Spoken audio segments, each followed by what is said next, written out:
All right, let's dive right into this explainer and take a little journey straight to the Amazon.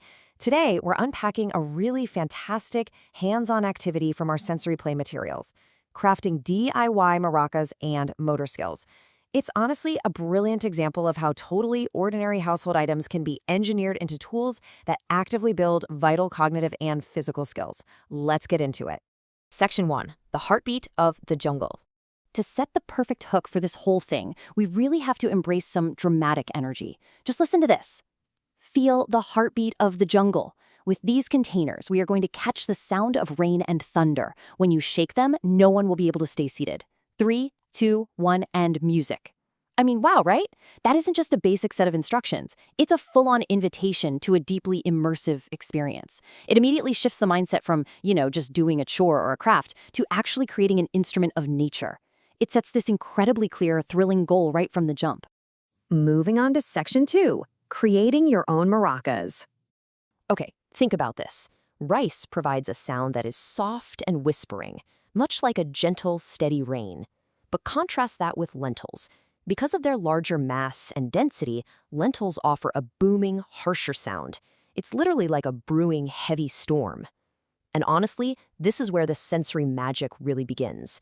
You aren't just filling a cup here, you are actively engineering sound. The source material even suggests mixing them up to see what kind of crazy hybrid weather system you can create right inside your own maraca. We can kind of visualize the core build as this 3-part mini adventure. Step 1, we have the inner secret, which is basically turning the mundane task of filling 2 clean yogurt cups into a really cool discovery of acoustics.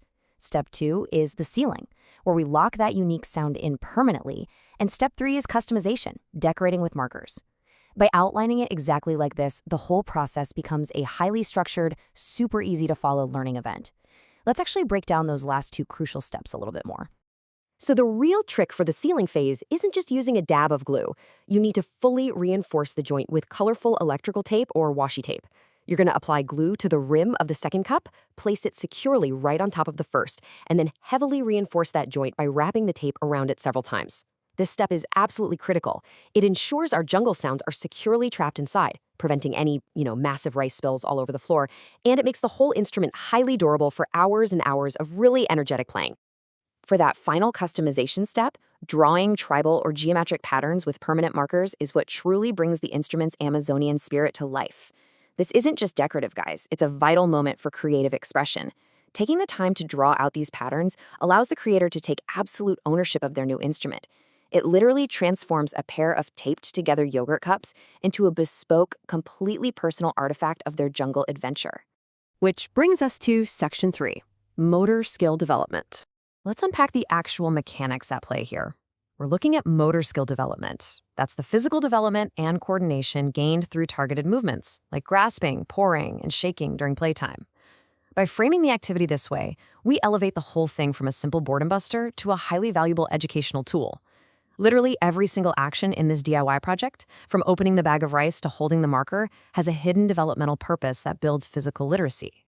Just think about it. The deliberate act of pouring the rice or lentils into a tiny cup without spilling, that trains precise, fine motor control. Then we have the sensory stimulation from feeling the different textures and hearing the varied sounds. When it's time to actually play the music, the user is constantly practicing force control, learning exactly how hard or soft to shake the maraca to get their desired volume. And finally, the rhythmic act of shaking the finished instrument back and forth develops a vital arm-hand coordination. It is a complete, well-rounded physical workout entirely disguised as playtime. How cool is that? Finally, I want to leave you with this to spark your ongoing curiosity. What other sounds of nature could you trap in a simple container?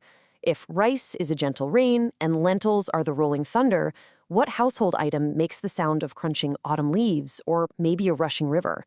The possibilities are pretty much endless when you understand the basic mechanics of sound and sensory play.